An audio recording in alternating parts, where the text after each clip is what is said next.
하나님의 말씀을 함께 보겠습니다. 오늘 하나님께서 우리에게 주시는 말씀, 신약성경 베드로전서 2장 11절에서 12절까지의 말씀입니다. 신약성경 베드로전서 2장 11절에서 12절까지의 말씀을 제가 봉독해 드리겠습니다. 사랑하는 자들아, 거류민과 나그네 같은 너희를 권하노니 영혼을 거슬러 싸우는 육체의 정욕을 제어하라. 너희가 이방인 중에서 행실을 선하게 가져 너희를 악행한다고 비방하는 자들로 하여금 너희 선한 일을 보고 오시는 날에 하나님께 영광을 돌리게 하려 함이라. 아멘. 귀한 찬양 너무나도 감사하고 너무나도 좋습니다. 오늘도 온라인에서 그리고 오프라인에서 하나님께 예배하고자 모인 모든 성도님들의 삶 위에, 건강 위에 주님의 축복과 또 사랑이 가득하기를 간절히 축원합니다. 오늘도 평강의 하나님께서 우리에게 주시는 말씀으로 설교를 시작하려고 합니다. 모든 은혜의 하나님 곧 그리스도 안에서 너희를 부르사 자기의 영원한 영광에 들어가게 하시니가 잠깐 고난을 당한 너희를 친히 온전하게 하시며 굳건하게 하시며 강하게 하시며 터를 견고하게 하시리라. 잠깐의 고난을 허락하시어 보다 굳센 하나님의 자녀로 빚어주시겠다 약속하신 그 말씀 안에서 참된 평안을 누리시는 저와 여러분 되시기를 간절히 소망합니다. 아멘. 최근에 화제가 된 드라마 중에서 넷플릭스에서 제작된 소년 심판이라고 하는 드라마가 있습니다. 이 드라마를 이끌어가는 주인공은 미성년자들의 범죄를 다루며 판결을 내리는 3명의 판사들입니다. 등장하는 3명의 판사들은 동일한 법을 다루면서도 그들이 가지고 있는 사고와 가치관에 따라서 서로 다른 판결의 모습을 보여주고 있습니다.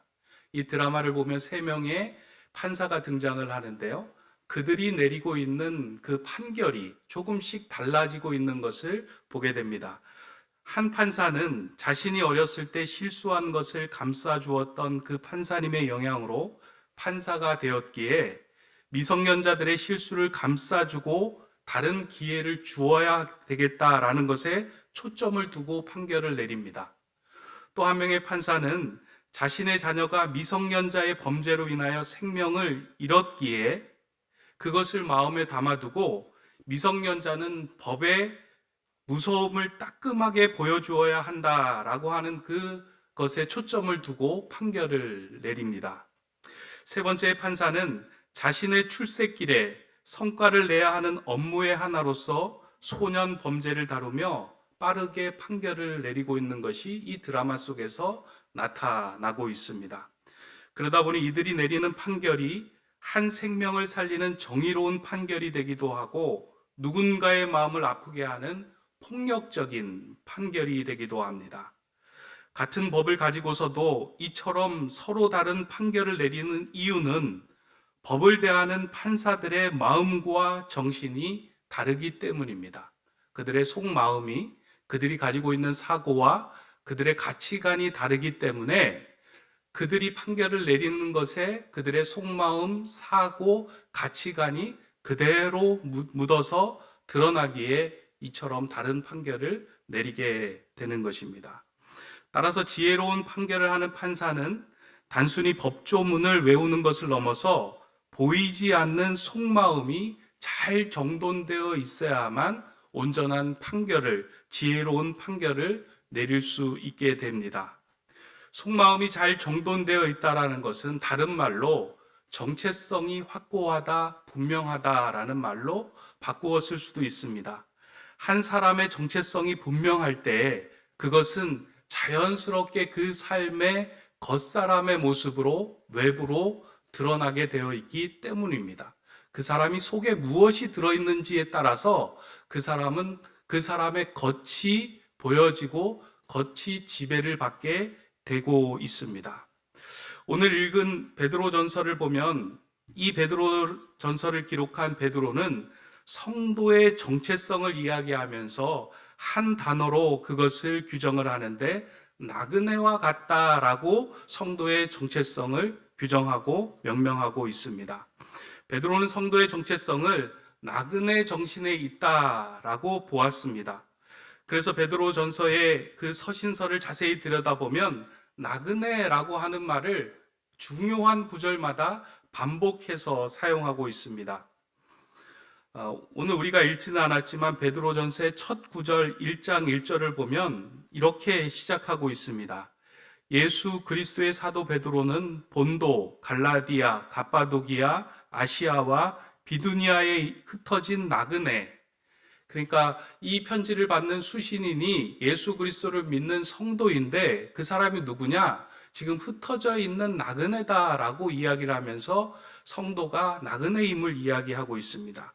이어서 1장 17절에 보면 이렇게 기록하고 있습니다. 외모로 보시지 않고 각 사람의 행위대로 심판하시는 이를 너희가 아버지라 부른즉 너희가 나그네로 있을 때를 두려움으로 지내라. 성도가 이 땅을 살아가는 이 시기를 나그네로 지내는 시기다라고 베드로는 이야기합니다. 또 마지막으로 하나 더 살펴본다면 오늘 우리가 읽은 본문 2장 11절의 말씀입니다. 사랑하는 자들아 거류민과 나그네 같은 너희를 권하노니 영혼을 거슬러 싸우는 육체의 정욕을 제어하라. 나그네와 같은 너희를 권하노니 라고 이야기합니다. 성도에게 있어서 나그네와 같은 너희가 이 땅에서 어떻게 살아가야 하는지, 어떠한 마음으로 살아가야 하는지 내가 그것을 권하면서 너희가 살아가야 할 것을 알려주겠다라고 이야기한 말씀입니다. 베드로는 왜 이렇게 나그네라는 말을 반복해서 사용하며 성도의 정체성을 나그네에 두고 있었을까? 그 이유는 베드로가 예수님과 함께 지낸 시간 속에서 예수님의 삶이 나그네와 같은 삶이었기 때문에 예수님이 살아가신 그 삶 속에서 나그네의 삶을 보았기 때문에 그 삶을, 성도의 삶을 나그네라고 규정한 것입니다. 예수님께서 이 땅에 오시면서 살아가셨던 그 삶을 자세히 성경 속에서 들여다보면 이 땅에 묶여있지 않고 하나님의 나라를 향하여 가는 나그네와 같은 삶을 살았습니다. 그래서 이 땅에 사고와 정신과 마음을 두지 않고요, 늘 하나님의 나라로 향하는 마음을 가지고 성도들을 대하고 사람들을 대하고 이 세상을 살아가는 기준으로 삼았습니다. 그래서 옆에서 보던 베드로는 예수님의 삶 속에 담겨 있는 정신이 나그네와 같은 정신이고 그것이 하나님의 나라를 살아가는 성도의 정신이어야 되겠다라고 생각을 하고 나그네라고 한 단어로 규정하였습니다. 예수님은 자신이 하나님의 나라로 가고 있는 자이기에 예수님을 따르는 모든 제자들에게 나와 함께 하나님의 나라로 가자, 내가 곧 길이다 라고 말씀을 합니다. 그러면서 곧 이 땅을 살아가는 모든 자들이 나그네로서 하나님 나라를 향해 가는 길로 함께 가자라고 권면한 것입니다. 그렇게 베드로가 말한 나그네의 삶은 예수님이 걸어가셨던 삶과 동의어로 사용된 말입니다. 우리가 성경에서 읽고 있는 이 나그네라고 하는 말은 히브리어에서는 게르라는 말로 사용되고 있습니다. 이 게르라는 말은 한 곳에 정착하는 사람이 아닌 여행자로 잠시 머물러 있는 사람을 뜻하는 단어입니다. 그리스도인은 육신은 이 땅에서 태어났지만 예수 그리스도 안에서 하나님 나라의 백성으로 다시 태어난 사람들입니다. 우리가 예수 그리스도를 믿음으로 인하여 거듭났고 하나님 나라로 다시 태어난 존재다라고 성경은 기록하고 있는데요. 이 의미는 너희가 이 땅에 속해 있는 존재가 아니라 이 땅에 속해서 살아가는 사람이 아니라 하나님 나라의 소속을 두고 하나님 나라의 신분을 가진 존재다라는 것을 드러내고 있는 말입니다. 따라서 하나님 나라의 백성으로 이 땅에 태어난 모든 그리스도인은 천국을 본향으로 두고 이 땅을 지나가는 나그네로 살아가야 합니다. 성경은 이에 대하여 줄기차게 증언하고 있습니다. 우리의 본향은 이 땅이 아니라 하늘에 속한 하나님의 나라다라고 말하고 있습니다. 성경에 등장하는 믿음의 사람들은 자신이 가야 할 곳이 하나님 나라, 즉 천국 본향에 있음을 본성적으로 알고 그렇게 걸어갔습니다. 이에 대하여 히브리서의 기자가 명확하게 이렇게 말씀해 주고 있습니다. 이 사람들이 다 믿음을 따라 죽었으며 약속을 받지 못하였으되 그것들을 멀리서 보고 환영하며 또 땅에서는 외국인과 나그네임을 증언하였으니 그들이 이같이 말하는 것은 자기들이 본향 찾는 자임을 나타냄이라. 이렇게 믿음의 사람들은 모두 이 땅에서 본향을 향해 나아가는 나그네의 삶을 살았습니다. 그런데 이것은 단지 성경을 통해서만 보여주는 것이 아니고요. 우리의 천국이 본향이 하늘에 있다라고 하는 것은 이 땅에 이루어진 자연 만물을 통해서 여러 가지 자연의 이치를 통해서도 우리에게 말해주고 보여주고 있습니다. 여러분들 연어 아시죠? 민물에서 태어난 연어들은 누가 가르쳐 주지 않아도 자신이 바다로 나아가야 하는 존재라는 것을 알고 있다고 합니다. 그래서 민물에서 태어난 새끼 연어들은 민물이 아닌 바다에 맞는 몸으로 자신의 몸을 바꾸는 힘든 시기를 지나가게 된다라고 합니다. 그 시기를 스몰트라고 이야기를 하는데요. 어린 연어들이 바다에 맞는 몸으로 자신을 변화시켜가는 그 시기를 스몰트라고 하고, 그 시기에 일어나는 변화가 세 가지 큰 변화가 있는데 첫 번째는 몸을 변화시킨다고 합니다. 그래서 몸을 바다에 잘 적응할 수 있도록 유선형으로 만드는 몸으로 바꾸어 간다고 합니다.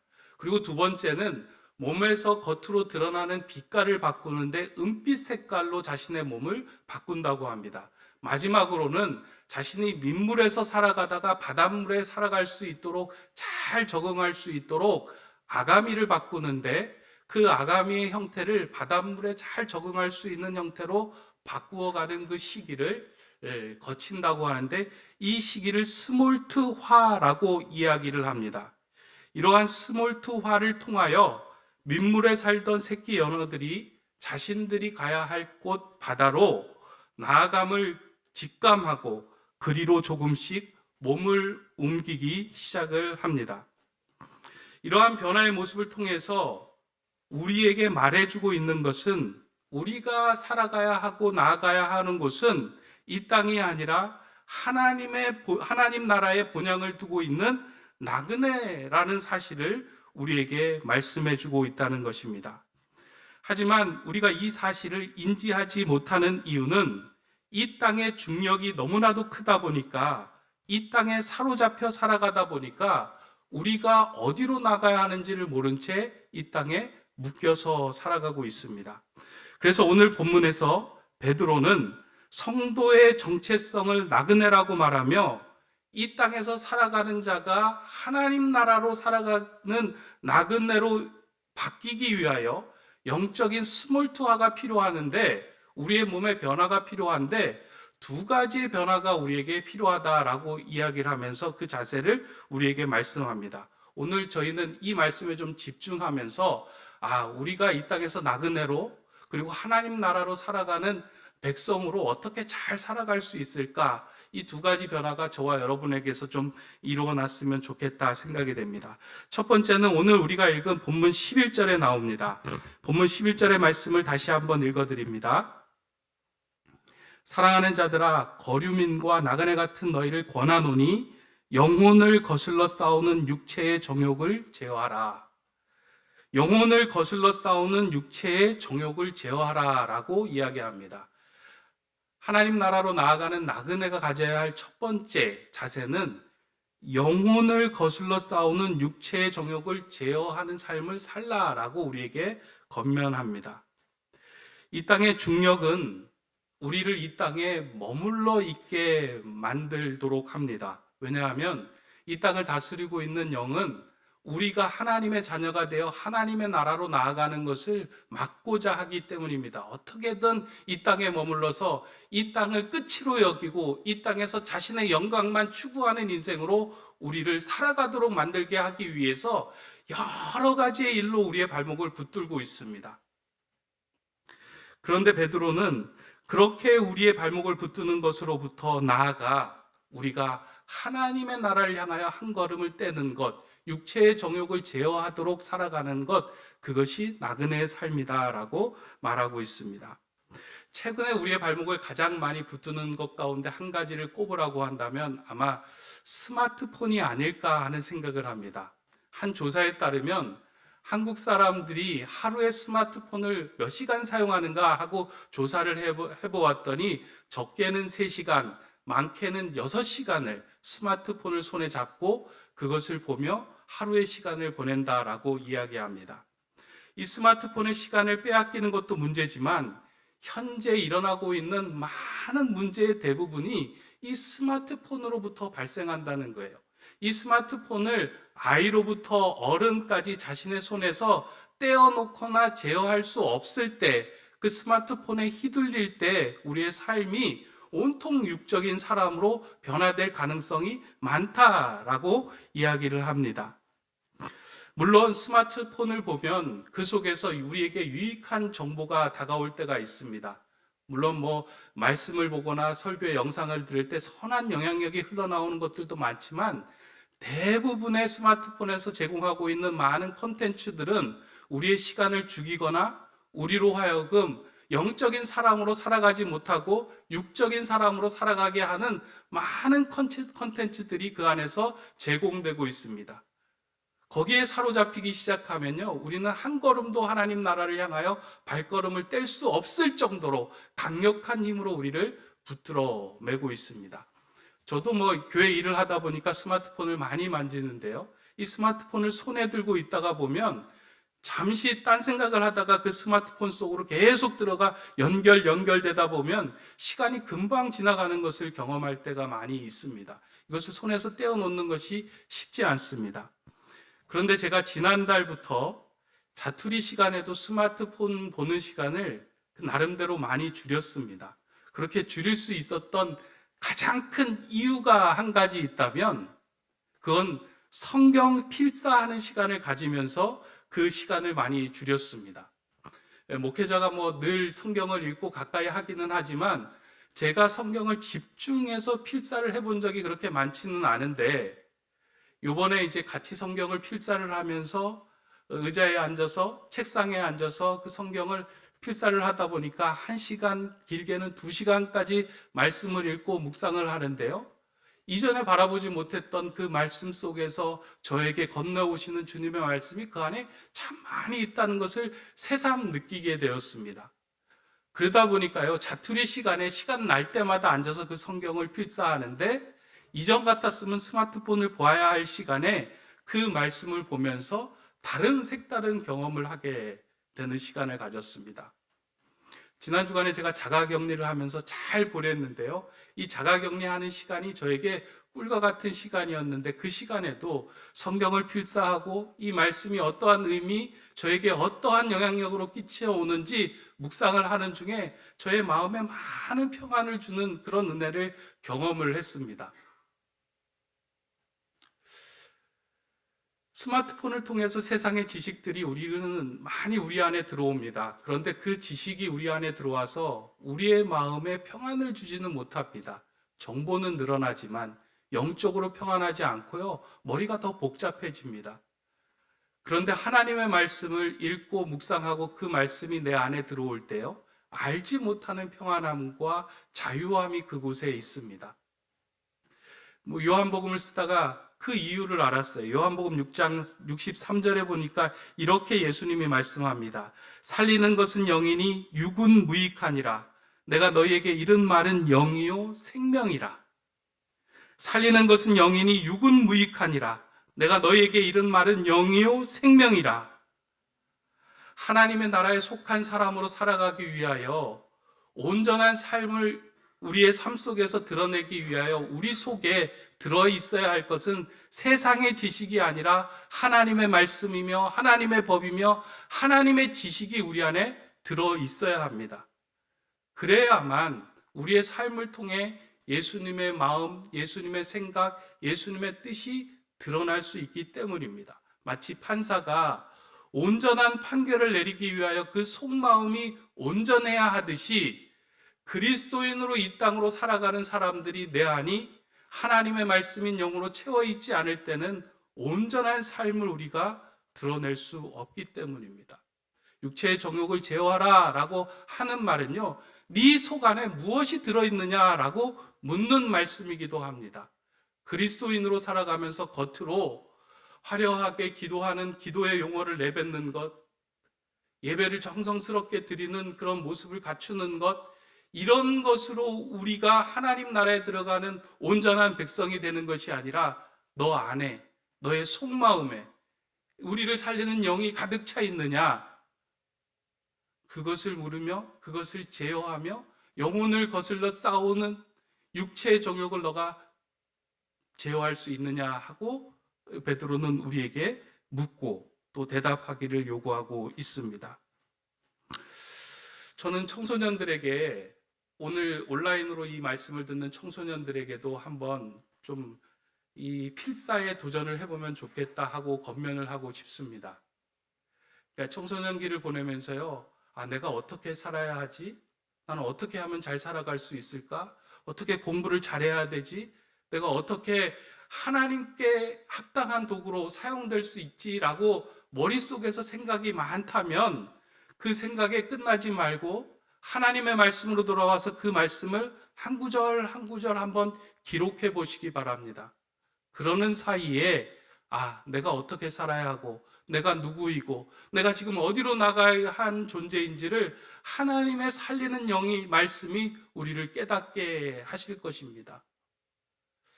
청소년뿐만 아니고요, 우리 장년들도 마찬가지라고 생각합니다. 물론 여러분들 중에 많은 분들이 이제 말씀을 필사하고 읽고 묵상하리라고 생각하지만요, 그 말씀이 우리 안에 가득 차 있지 않으면 우리는 온전하게 그리스도의 삶을 살아갈 수 없고 이 땅에 나그네 된 삶을 살아갈 수 없습니다. 그 말씀을 채우며 주님의 말씀대로 주님의 길을 걸어가는 저와 여러분 되시기를 간절히 바랍니다. 이게 첫 번째라면요, 두 번째 말씀은 12절의 말씀에 또 기록되어 있습니다. 12절 말씀입니다. 너희가 이방인 중에서 행실을 선하게 가져 너희를 악행한다고 비방하는 자들로 하여금 너희 선한 일을 보고 오시는 날에 하나님께 영광을 돌리게 하려 함이라. 두 번째로 나그네로서 우리가 새로운 변화를 가지려고 한다면 우리의 영광을 취하는 삶이 아니라 하나님께 영광을 돌리는 삶을 살아가라고 권면을 합니다. 성도가 이 땅을 살아가면서 가장 중요하게 여겨야 하는 것, 그것은 하나님께 영광을 돌리는 삶입니다. 나그네의 삶 속에서 핵심은 하나님께 영광을 돌리는 삶을 살아가는 거예요. 나그네로 살아가지 않을 때는요, 우리는 하나님께 영광을 돌리지 않고 내 자신에게 영광을 돌립니다. 왜냐하면 이 땅이 마지막이라고 생각하기 때문입니다. 이 땅이 우리가 머물러 있어야 할 마지막이라고 생각되는 순간부터는 그 영광을 다른 사람에게, 하나님께 돌리지 않고 내가 취하게 됩니다. 그러나 우리가 하나님의 나라로 나아가는 나그네라고 여길 때는 결국 우리를 기뻐 맞이하시는 그 하나님께 영광을 돌리는 삶을 살아가게 된다는 겁니다. 여기서 영광이라는 말을 좀 이렇게 묵상하고 사전을 찾아보니까요, 이 영광에 담긴 의미가 참 이렇게 깊은 의미가 몇 가지 있더라고요. 이 영광이라는 말을 헬라어로는 독사라고 하는데요, 우리를 무는 뱀 독사가 아니라 헬라어로 독사라고 합니다. 이 독사라는 말에는 크게 세 가지의 깊은 의미가 있습니다. 첫 번째는 생각한다라는 의미입니다. 하나님께서는 우리 사람들에게 생각할 수 있는 이성을 주셨습니다. 그래서 우리는 생각하는 존재로 살아갈 수 있게 되었습니다. 그런데 대부분의 많은 사람들은 자신의 본능과 육체의 정욕을 위하여 달려가는데 이 생각을 사용합니다. 그렇게 살아가던 사람들이 어느 순간 아픔과 고난을 경험하고 난 후에 자신을 돌아보고 성찰하는 자리에 서게 됩니다. 그러니까 문제가 생기고 아픔과 고난이 생길 때 한 걸음 더 물러서서 나를 돌아보고 생각하게 되는 거예요. 하나님께 영광을 돌릴 수 있는 시작은 이 생각으로부터 시작합니다. 근데 대부분의 사람들은요, 이 생각을 하지 못하고 자신이 당하고 있는 모든 고난 속에 매몰되어서 한 걸음 더 물러설 수 있는 그 생각을 하지 못합니다. 근데 그 상황 속에서 한 걸음 더 물러서서 생각하는 것으로부터 영광이 시작이 됩니다. 또 두 번째 의미가 있는데, 두 번째 의미는 생각을 하되 바르게 생각한다라는 것을 의미하고 있습니다. 우리가 살아가면서 여러 가지, 하루 중에서도 5만 가지 생각을 하고 살아갑니다. 그렇게 많은 생각을 하는데 그 중에서 옳고 바른 생각은 거의 없습니다. 대부분 자신의 인생을 소비하고 생명을 소비시키는 부질없는 생각들로 우리 가운데 가득 차 있습니다. 그러나 그러한 인생 가운데 빛이신 주님을 만나고 난 후에는 어둠의 일을 저버리고 빛의 일을 생각하게 됩니다. 이 땅의 일만을 생각하지 않고 영원의 일을 생각할 수 있는 힘이 생깁니다. 그래서 우리의 문제가 생기잖아요. 고난이 다가오잖아요. 한 걸음 더 물러서서 이 고난을 통하여 하나님께서 나에게 건네시는 말씀이 있겠구나라고 옳은 생각을 하게 되는 거예요. 바른 생각을 하게 되는 거예요. 그 고난과 문제에 매몰되지 않고 그렇게 물러서서 하나님이 이 일을 통해 하시는 일이 분명히 있겠구나라고 하나님의 생각을 할 수 있는 것, 그게 두 번째 가지는 의미입니다. 마지막으로 독사는 하나님을 찬양한다라는 의미를 가지고 있습니다.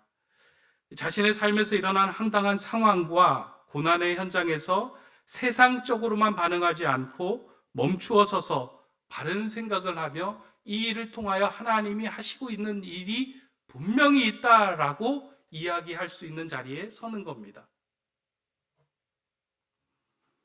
나에게 다가온 일들을 통하여 하나님이 역사하시고 주관하시고 계획하시는 일이 분명히 있음을 알고 이 일은 하나님이 내게 주신 일이다라고 생각하며 하나님을 찬양하고 영광을 돌리는 일, 이게 독사가 가지고 있는 중요한 의미입니다. 저는 지난번에 이제 울진 산불 피해 현장에 갔을 때 이렇게 하나님께 영광을 돌리는 그 일을 좀 경험을 했습니다. 그 지역의 한 교회로부터 이제 한 가정을 추천을 받았는데요. 이 가정이 이제 그 산불이 나면서 멀리서 날아온 그 불씨 하나로 인해서 갑자기 하루아침에 그 집이 전소한 가정입니다. 얼마나 황당하겠습니까? 가만히 있던 집이 하루아침에 멀리서 날아온 그 불씨 때문에 집에 있던 모든 것이 다 타버린 거예요. 옷도 타버리고 추억도 타버리고 재산도 타버리고 가지고 있었던 모든 것들이 다 타버렸습니다. 그래서 그 가정을 방문하면서 제가 내심 걱정을 했습니다. 혹시 이분이 자신의 신세를 한탄하면서 어두운 표정으로만 있으면 어떻게 위로를 해야 할까? 무슨 말로 위로를 해야 할까? 그 걱정 때문에 이제 마음이 두근두근한 마음으로 그 집을 방문을 했습니다. 그런데 도착을 해서 보니까 그 성도님의 얼굴에 평안이 서려 있었습니다. 황당한 상황을 만나고 난 후에 원망과 불평에 사로잡힌 것이 아니라 이 감사의 마음이 그분의 얼굴에 이렇게 서려 있는 것을 보면서 제가 마음을 놓았습니다. 그분이 하시는 말씀이 자기가 노모를 모시고 사는데, 고령의 어머니를 모시고 사는데 산불이 나서 자기 집이 다 탔음에도 불구하고 그 어머니를 안전하게 모시고 나와서 대피할 수 있었던 것이 하나님의 은혜였다라고 이야기를 하더라고요. 그러면서 계속해서 하시는 말씀이, 목사님, 어려움을 당해보니 역시 믿는 사람밖에 없습니다. 교회 성도들이 와서 함께 위로해주고 이렇게 멀리서 와서 도움의 손길을 보태주니까 정말 교회와 성도와 하나님께 감사한 일밖에 없습니다. 어떻게 집이 다 타신 분이 이렇게 이야기할 수 있을까? 제가 그런 생각을 했어요. 그러면서도 이분이 진정으로 이 땅을 살아가는 나그네와 같은 삶을 살아가는 분이구나. 자신에게 다가온 고난, 어려운 문제에 매몰되지 않고 한 걸음 더 물러서서 이 일을 통하여 하나님이 살아계시고 하나님이 역사하시고 내 인생 내게 주신 것도 하나님이시지만 내 것을 취하여 가시는 분도 하나님이시라는 이 확고한 믿음 안에 서 있기 때문에 이러한 고백을 할 수 있구나. 아, 이분의 삶이 하나님께 영광을 돌리는 삶이구나. 선한 행실은 선한 일을 하고 누구를 돕는 것이 아니라 내 인생이 하나님의 손에 붙들려 있다라는 것을 고백하는 것이 선한 행실이구나 라는 생각을 하면서 참 저도 그 자리에 갔다 오면서 위로와 그 은혜를 많이 경험을 했습니다. 여러분은 어떠신가요? 지금 여러분의 삶 속에서 다가온 많은 상황들에 대해서 어떠한 마음으로 또 어떠한 정체성으로 그 모든 상황을 맞이하고 해석해 나가고 계신가요? 여러분 안에 나그네의 마음이 있다면 오늘 우리에게 다가오는 모든 상황에 매몰되지 않고 우리는 하나님의 나라 본향을 바라보며 뚜벅뚜벅 걸어갈 수 있는 영적인 하나님이 기뻐하시는 그 삶이 될 수 있을 것입니다. 오늘 이 마지막의 말씀은 찬송가 508장을 지은 카셀 목사님이 쓰신 나그네 인생으로 살아가는 우리 성도의 삶이 어떠한 것인지 그 찬양 가사로 좀 맺으려고 합니다. 오늘 우리가 예배 후에 부를 찬양 508장 우리가 지금은 나그네 되어도라는 그 곡의 1절의 가사입니다. 우리가 지금은 나그네 되어도 화려한 천국에 머지않아 가리니 이 세상 있을 때 주 예수 위하여 끝까지 힘써 일하세. 주 내게 부탁하신 일 천사도 흠모하겠네. 화목해 하라신 구주의 말씀을 온 세상 널리 전하세. 우리가 지금 나그네로 이 땅을 살아가고 있지만 머지않아 우리는 하나님의 나라로 갈 하나님의 백성들입니다. 이 땅을 나그네로 살아간다는 것은 이 땅의 삶을 소홀히 살라는 것이 아닙니다. 예수님의 삶을 자세히 들여다보면 이 땅에 나그네로 살았지만 그 시간 한 시간은 자신이 최선을 다하고 생명을 다하고 마음을 다하고 열정을 다하여 살아갔습니다. 그리고 그 삶을 하나님께 영광을 돌리는 삶으로 그는 마음을 다해서 살아갔습니다. 우리도 이 땅을 살아가는 나그네들입니다. 주 예수 그리스도가 우리에게 주신 그 말씀, 하나님의 말씀, 하나님의 영을 마음에 놓고 우리가 한 걸음 한 걸음 내디딜 때에 그리고 우리에게 우리의 인생을 주관하시는 분이 하나님이라는 것을 온전히 인정할 때에 이 땅에 매몰되어서 이 땅의 삶의 일이 일비하는 삶이 아니라 천국에 사로잡혀서 하나님의 나라를 바라보며 뚜벅뚜벅 걸어갈 수 있을 것입니다. 오늘 우리에게 그 사명을 우리에게 주님께서 주셨습니다. 그 사명을 붙들고 이 땅에서 정말 주님께서 주시는 평안을 누리며 나누며 나아가는 나그네와 같은 저와 여러분 되시기를 간절히 소망합니다. 기도하겠습니다. 사랑의 하나님, 우리의 정체성이 나그네의 마음으로부터 시작됨을 알게 하시니 감사를 드립니다. 이 땅의 중력에 사로잡혀 육체의 정욕을 따라 살아가는 자가 아닌 거슬러 생명의 길을 걷게 하시고 선한 행실을 통하여 하나님께 영광을 돌리는 나그네의 삶이 되게 하여 주시옵소서.